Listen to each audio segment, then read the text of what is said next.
Hi, first graders. I'm so excited to get writing with you again. This week, you are going to be writing nonfiction books about someone in your family that you live with. In writing this year, we have read lots of books by great authors who have given us so many ideas of stories to write. Some of those books have been fiction books. And remember that fiction books are books that are from the author's imagination. You might remember that we read Best Friends Sleepover. And in this book, we learn about Gilbert and his first time going to a sleepover party. Another fiction book that we read in writing this year was Down the Road. And in this book, we learn about Hetty and we hear about the time that she went to the store all by herself for the first time. Those stories are not true stories that actually happened. And they're not about real people. They are fiction. They are from the author's imagination. You may have also read this book in class.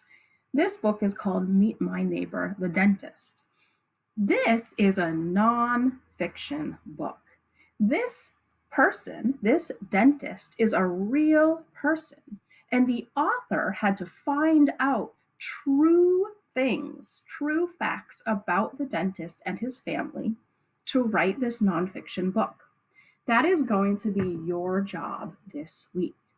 You are going to find out true facts about someone in your family, and you are going to write those facts down.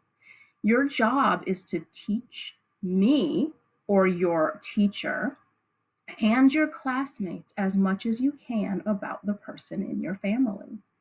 To start, we're going to come up with some questions that you might ask your family member. When you ask someone questions because you're trying to find out more about that person or something that that person has done, we call that an interview. You interview that person. So at the top of this page, I wrote interview questions. You should have some questions prepared when you go to talk to the person in your family so that you know what you're going to ask them. I thought of a few questions that you might start with. One question that you could start with is, what is your name? Now, you probably know this person's name because they're in your family and you live with them, but remember that you are also teaching other people about this person. And so make sure that you include in your book the name of the person that you're writing about. If you don't know how to spell their name, ask them for help. Another question I thought you might ask is, when is your birthday? And you might ask the person, where were you born? I know lots of family members of first graders were not born in Seattle, and it would be so interesting to find out all the different places that our community members were born.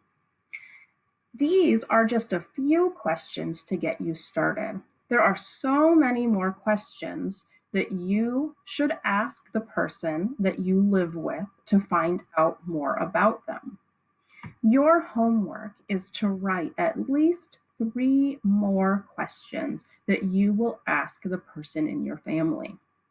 Once you write those 3 questions, I would like you to send them to your teacher. Once you send them to your teacher, I will add them to this list. And that way, all the first graders can use your great thinking and use the questions that you thought about to ask the people in their family. In that way, we'll all learn so much more about everyone else's family members. Okay, first graders, to get started on your book, your job right now is to find 3 pieces of paper. If you have blank white paper in your home, I would like you to get 1 piece of blank white paper. If you have writing paper from school or paper that has lines on it, I would like you to get 2 pieces of that type of paper. If you only have one type of paper at home, get 3 pieces of that type of paper. So right now, first graders, I would like you to pause the video and come back and don't keep watching until you have 3 pieces of paper and a pencil. See you in a few minutes.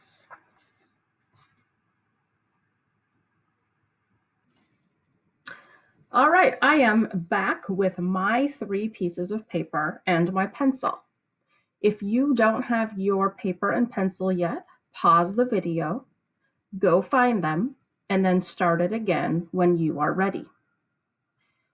If you have a blank piece of white paper, this is going to be your cover. And the other 2 pieces of paper are going to be the inside of my book. I am going to start by preparing the cover. And to prepare the cover, I am going to write the title of my book and the author. And the author, of course, is me. Now, if you think about the covers of books, and you can look at a cover that you have in your own home, or here again is Best Friend Sleepover, we always have the title of the book and the author. And then if the illustrator is different, we also have the illustrator's name. Down the road is an example of a book that has the title, the author, and the illustrator. You are going to be the author and the illustrator of your book. Titles of books always give readers an idea of what the book is about. I decided that I am going to write my book about my mom. So I am going to call my book a book about my mom. And notice that the first letter of every word is uppercase, because in a title, we don't just make the first word, the first letter of the first word uppercase. Every first letter of every word is uppercase in a title.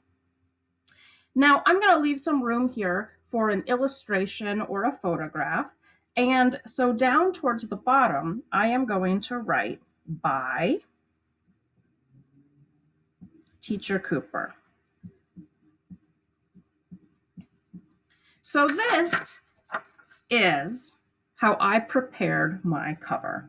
The title, a book about my mom, and me as the author by Teacher Cooper. If you have your paper, you can pause the video now and you can write the author and title of your book. The next thing I'm going to do is work on an opening sentence. Authors of nonfiction books often include an opening sentence that tells readers what the book is about. The opening sentence I am going to write is, "This is a book about my mom." And I think I'm going to include her name. Her name is Kathy. That's the end of my sentence, so I'm going to put a period. So this sentence, "This is a book about my mom, Kathy." Right away, the reader knows exactly what my book is going to be about. I would like you to write an opening sentence that tells the reader what your book is going to be about. So if you haven't chosen the person that you're going to write about, I would like you to choose that person now and write your opening sentence. Your opening sentence can sound just like mine, or it could sound different. Maybe you want to write an opening sentence that sounds like, my mom is an amazing person, or this book is about my mom who I love so much. There are lots of ways that you can tell your readers what your book is about. So I would like you to stop the video now and write your opening sentence. All right, so first graders, you should now have the beginning of your book. You should have a cover and you should have an opening sentence. Make sure that you put this somewhere safe. Maybe you have a folder at home that can become your writing folder, or a box, or any place that you know that this will be safe so you can come back and work on it later. If you have a stapler, of course, you might want to staple your book, or if you have a paper clip, you can put a paper clip on it so it stays nice and neat and together. So that is all we're going to do to work on our books today, but you have one more job. Writing isn't quite over yet. Remember, you need to write 3 more questions that you might ask the person that you are interviewing at home. It is very important that you write those 3 questions and then send them to your teacher. And that might be that you take a picture of them and upload them on Seesaw. In Seesaw, you can type a note. Send them to your teacher any way that you can so that I can add those questions to our interview questions list. Next time, I will share all of those questions that you shared with me with all of the first graders so they can use your questions while they are interviewing their family members. And next time you see a writing video, make sure that you bring your story because we are going to continue working on these stories next time. All right, first graders, happy writing. See you soon.